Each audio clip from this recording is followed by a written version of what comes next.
सत श्री अकाल जी, मैं राजविंदर कौर हाजिर हाँ सियासी हलचल लैके जिस विच गल करांगे सियासत नाल जुड़े खास मुद्दों बारे। की रहा अज खास?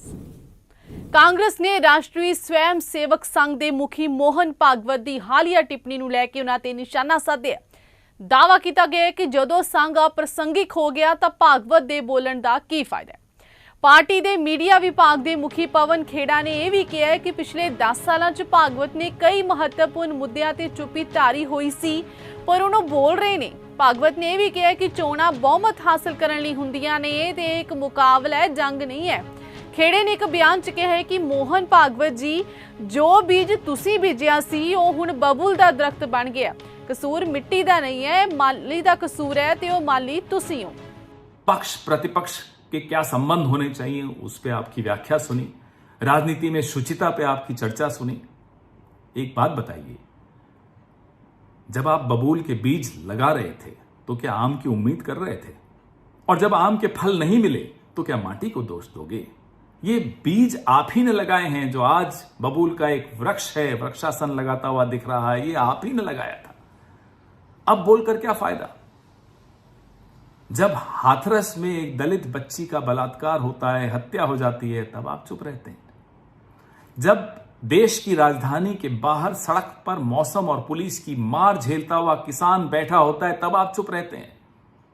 जब बिल्किस बानो के बलात्कारियों को रिहा किया जाता है, उनका आप ही के वैचारिक बंधुओं द्वारा स्वागत किया जाता है, तब आप चुप रहते हैं।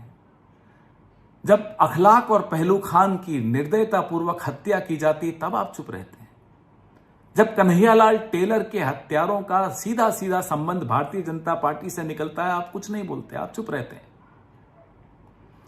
जब मध्य प्रदेश के सागर या गुना में या उत्तर प्रदेश के लखनऊ में दलितों के मुंह में पेशाब फेंका जाता है, डाला जाता है, आप तब भी चुप रहते हैं। अब बोलकर क्या फायदा? अब आप अप्रासंगिक हो चुके हैं मोहन भागवत जी, और आपको अप्रासंगिक किया है आपकी चुप्पी ने, आपको अप्रासंगिक किया है नरेंद्र मोदी ने, अमित शाह ने, भारतीय जनता पार्टी ने।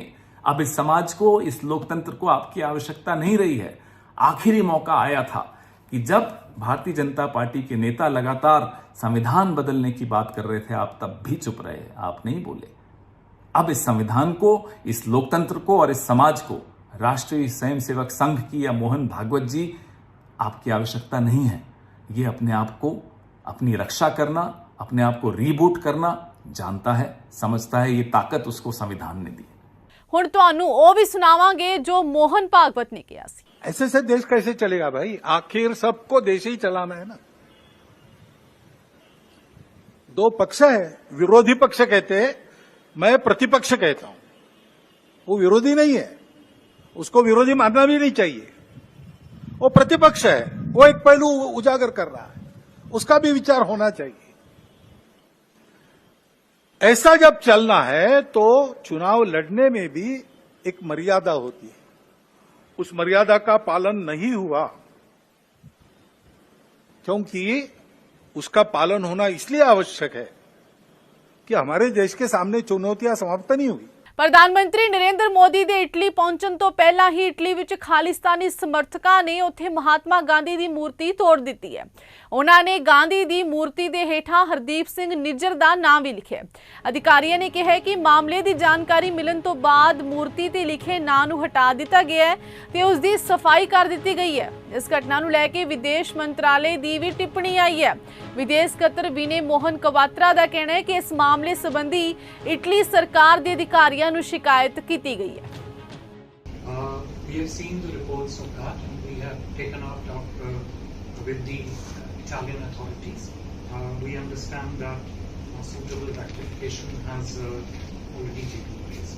You mentioned that this is scheduled to be unveiled by the Prime Minister. I think Ashish, you mentioned that in your question. So perhaps you have a better insight into the schedule and all that, but according to our sense, according to our information, the effort to vandalize the statue, which is of course deplorable, has been addressed, and the necessary rectification has taken place. Delhi ਵਿੱਚ ਪਾਣੀ ਦੇ ਸੰਕਟ ਤੋਂ ਲੋਕ ਪਰੇਸ਼ਾਨ ਨੇ। Tanker ਨੂੰ ਦੇਖਦੇ ਹੀ ਲੋਕ ਪਾਣੀ ਵੱਲ ਭੱਜ ਪੈਂਦੇ ਨੇ। ਹੁਣ ਪਾਣੀ ਦੀ ਕਮੀ ਨੂੰ ਲੈ ਕੇ ਸੁਪਰੀਮ ਕੋਰਟ ਵਿੱਚ ਵੀ ਚਰਚਾ ਹੋ ਰਹੀ ਹੈ। ਕੇਜਰੀਵਾਲ ਸਰਕਾਰ ਨੇ ਕੋਰਟ ਵਿੱਚ ਕਿਹਾ ਕਿ ਟੈਂਕਰ ਮਾਫੀਆ ਹਰਿਆਣਾ ਤੋਂ ਦਿੱਲੀ ਆਉਂਦਾ ਹੈ, ਇਸ ਲਈ ਦਿੱਲੀ ਸਰਕਾਰ ਉਹਨਾਂ ਖਿਲਾਫ ਕਾਰਵਾਈ ਨਹੀਂ ਕਰ ਸਕਦੀ। दरअसल सुप्रीम कोर्ट ने दिल्ली सरकार ਨੂੰ फटकार लाई सी। कोर्ट ने पूछा सी कि लोग चिंतित ने, अजिहे च तुसी टैंकर माफिया खिलाफ की कार्रवाई की। इस ते दिल्ली सरकार ने अपना जवाब दायर किया। केजरीवाल सरकार ने दिल्ली च पानी की किल्लत ते अपनी प्रतिक्रिया च कहा कि असी टैंकर माफिया खिलाफ कार्रवाई नहीं कर सकते, क्योंकि टैंकर माफिया यमुना के दूजे पासे हरियाणा च चलता है। ਭਾਰਤੀ ਜਨਤਾ ਪਾਰਟੀ ਦੇ ਸੂਬਾ ਪ੍ਰਧਾਨ ਸੁਨੀਲ ਜਾਖੜ ਨੇ ਪ੍ਰਧਾਨ ਮੰਤਰੀ ਨਰਿੰਦਰ ਮੋਦੀ ਨੂੰ ਚਿੱਠੀ ਲਿਖ ਕੇ, ਜਿੱਥੇ ਉਹਨਾਂ ਨੂੰ ਤੀਜੀ ਵਾਰ ਇਸ ਵਕਾਰੀ ਮੁਕਾਮ ਤੇ ਪੁੱਜਣ ਲਈ ਪੰਜਾਬ ਦੇ ਲੋਕਾਂ ਵੱਲੋਂ ਸ਼ੁਭਕਾਮਨਾਵਾਂ ਭੇਜੀਆਂ ਨੇ, ਉੱਥੇ ਹੀ ਉਹਨਾਂ ਨੇ ਪੰਜਾਬ ਦੇ ਆਦਮਪੁਰ ਹਵਾਈ ਅੱਡੇ ਦਾ ਨਾਂ ਗੁਰੂ ਰਵਿਦਾਸ ਜੀ ਦੇ ਨਾਂ ਤੇ ਰੱਖਣ ਤੇ ਦਿੱਲੀ ਦੇ ਤੁਗਲਕਾਬਾਦ ਸਥਿਤ ਗੁਰੂ ਰਵਿਦਾਸ ਮੰਦਿਰ ਦੇ ਨਵੀਨੀਕਰਨ ਤੇ ਉਸ ਦੇ ਆਲੇ ਦੁਆਲੇ ਦੇ ਸੁੰਦਰੀਕਰਨ ਦੀ ਬੇਨਤੀ ਕੀਤੀ ਹੈ। अपनी चिट्ठी च सुनील जाखड़ ने प्रधानमंत्री का ध्यान उन्हां दो मुद्दों वाल खिंचिया जिन्हां दा लोकां दे मनां ते डूंगा भावनात्मक अते अध्यात्मक प्रभाव है।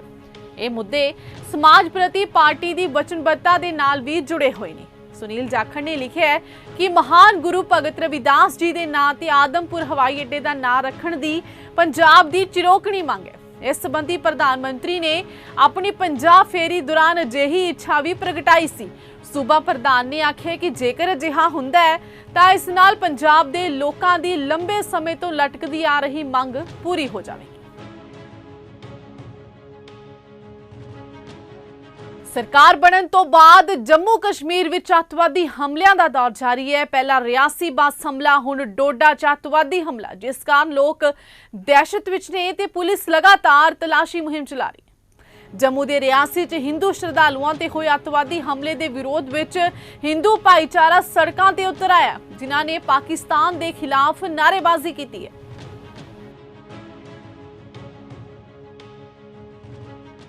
लोक सभा चोणां विच करारी हार मिलन तो बाद श्रोमणी अकाली दल ने कोर कमेटी की मीटिंग सद्दी है।